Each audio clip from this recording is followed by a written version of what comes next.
속보, 손흥민 EPL 신기록 결승골 결국 해냈다. 딱 2cm, 충격적인 터닝슛에 20만 관중 경악듯. 수비수 9명 단체 역동작 어리둥절 초토화. 축구 통계 매체 트랜스퍼 마크트는 2023년 12월 기준으로 전 세계에서 가장 몸값이 비싼 주장들을 대상으로 베스트 11을 선정해 발표했다. 4-3-3 포메이션으로 구성된 베스트 11에서 반가운 얼굴이 있었다. 손흥민은 토트넘의 주장으로서 명단에 이름을 올렸다. 손흥민은 엔제 포스테코글루 감독이 토트넘을 이끌게 된 2023에서 24시즌부터 위고 유리스를 대신해 팀의 주장을 맡게 됐다. 대한민국 축구 국가대표팀의 주장이었던 손흥민은 토트넘의 주장까지 겸하게 됐다. 토트넘 주장으로서의 손흥민의 첫 시즌은 매우 성공적으로 나아가고 있다. 먼저 개인 성적이 매우 뛰어나다.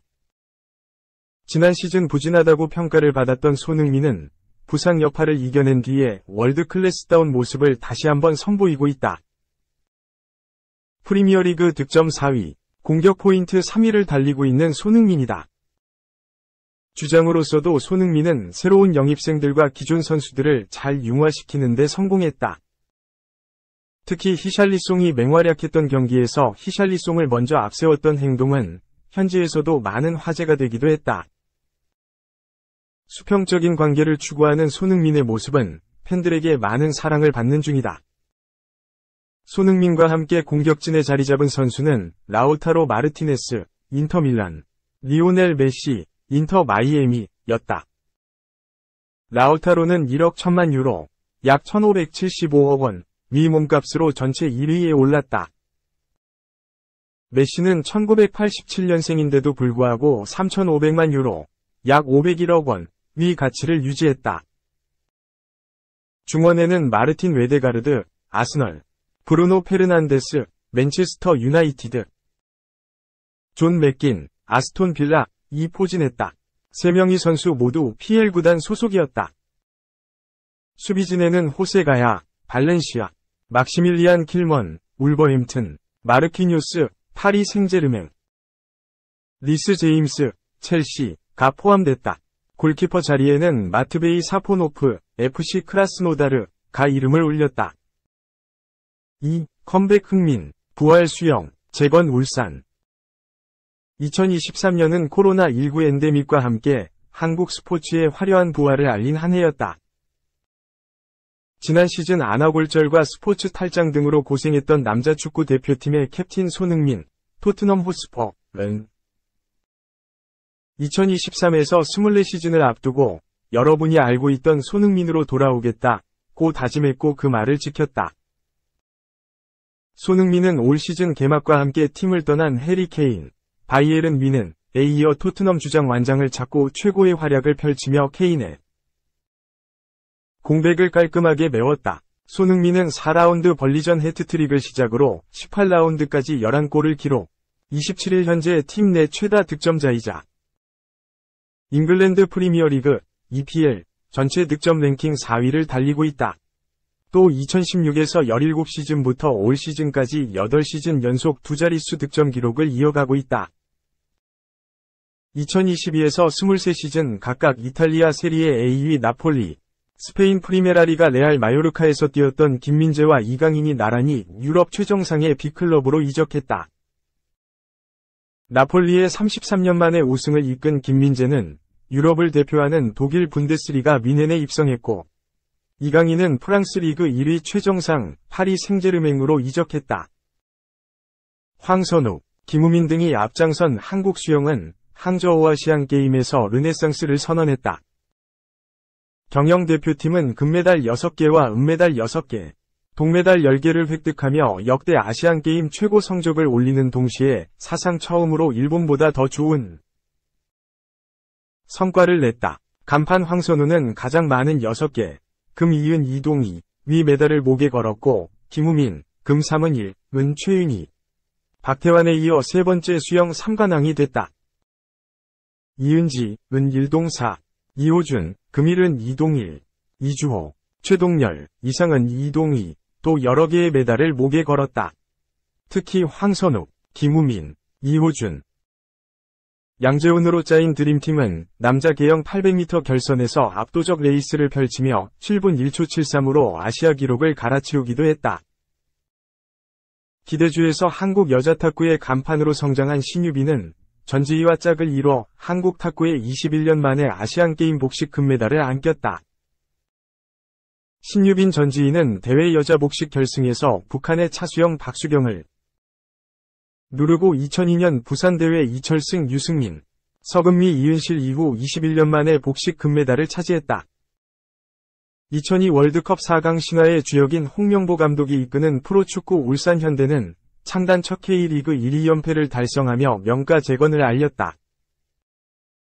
지난해 17년 만에 우승을 맛봤던 울산은 개막 6연승 이후 한 번도 선두 자리를 내주지 않으며 3경기를 남기고 조기 우승을 확정했다. 올해 창단 50주년의 포항 스틸러스는 FA컵 우승을 차지했다. 반면 전통의 강호 수원 삼성은 리그 최하위에 그쳐 1995년 창단 뒤 처음으로 강등됐다. 지난 시즌 승강 플레이오프에서 기적적으로 살아났던 수원은 2024년을 K리그 2부 리그에서 보내게 됐다. 3. 잠시 이별을 앞둔 어느 날, 히샬리송에게 전한 손흥민의 아름다운 부탁. 지난 시즌 에버턴에서 토트넘으로 이적한 히샬리송은 큰 기대감을 받았다. 이적료 6천만 파운드, 987억 원라는 높은 몸값도 기록했다. 하지만 히샬리송은 기대감을 충족시키지 못했다. 토트넘 팬들이 가장 증오하는 선수로 전락했다.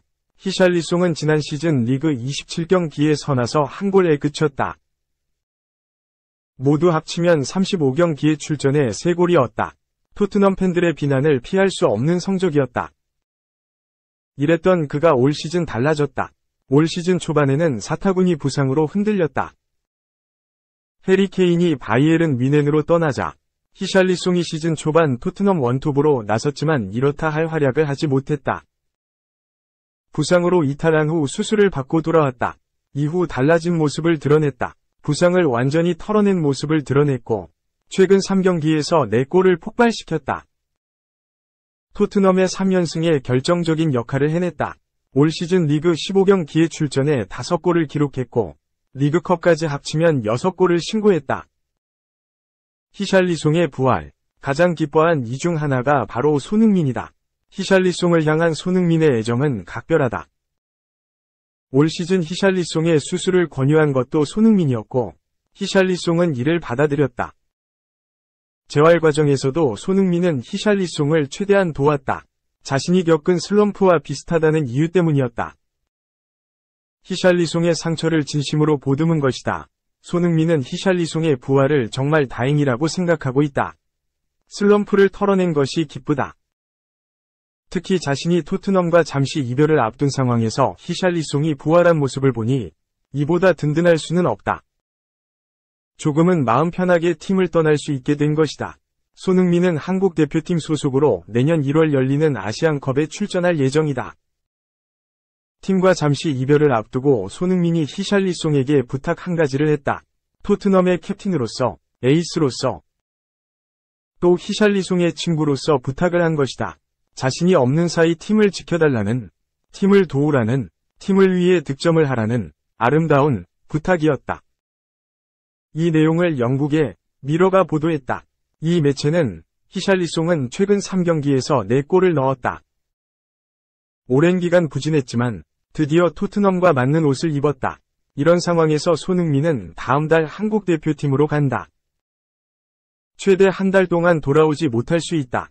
이런 상황에서 손흥민이 히샬리송에게 부탁을 했고 요구를 했다고 전했다. 손흥민이 히샬리송에게 한 부탁은 무엇일까? 손흥민은 이렇게 말했다. 모두가 히샬리송으로 인해 매우 행복해하고 있습니다. 히샬리송은 토트넘에서 더 많은 골을 넣어야 한다는 것을 알아야 합니다.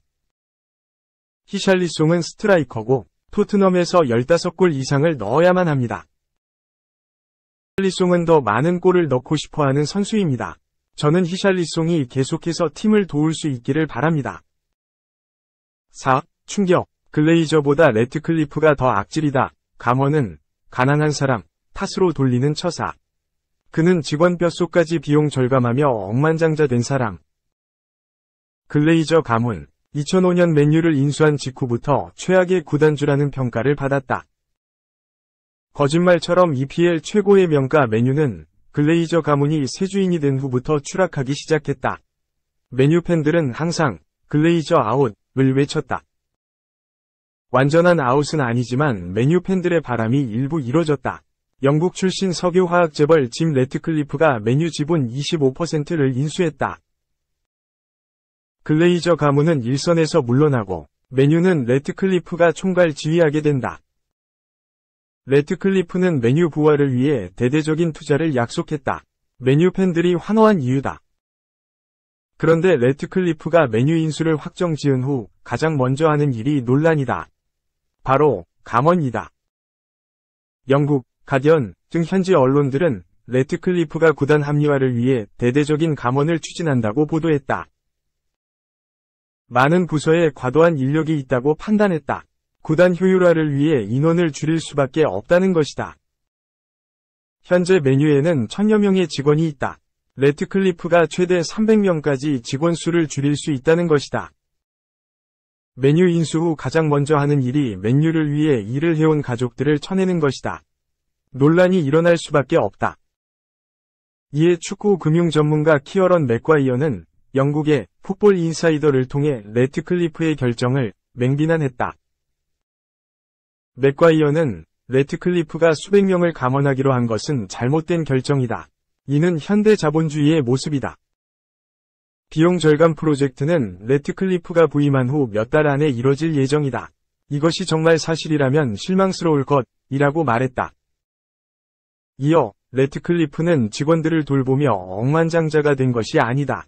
그는 직원들의 뼛속까지 비용을 절감하면서 억만장자가 된 사람이다. 고 비판했다. 실제로 래트클리프의 재산은 296억 파운드, 49조 원로 영국 2대 부자로 알려졌다. 그러면서 고용 문제에 대한 걱정을 하게 만들면 올드 트래포드는 불행해질 수 있다. 또 구단에 영향을 미칠 수 있다. 맨유는 맨체스터에서 가장 큰 민간 부문 고용주다. 최근 몇 년 동안 최저임금이 아닌 더 높은 임금 지급을 보장했다. 이는 박수갈채를 받아야 할 일이다. 하지만 래트클리프 체제에서 이것이 유지될 것인지는 알 수 없다고 강조했다. 마지막으로 맥과이어는 직원 감언을 통해 절감되는 돈은 1군 선수와 코치진에 지급되는 임금에 비해 매우 미미하다. 큰 비용 절감이 이뤄질지 미지수다. 이는 모든 것을 가난한 사람들의 탓으로 돌리고 있는 것이라고 지적했다.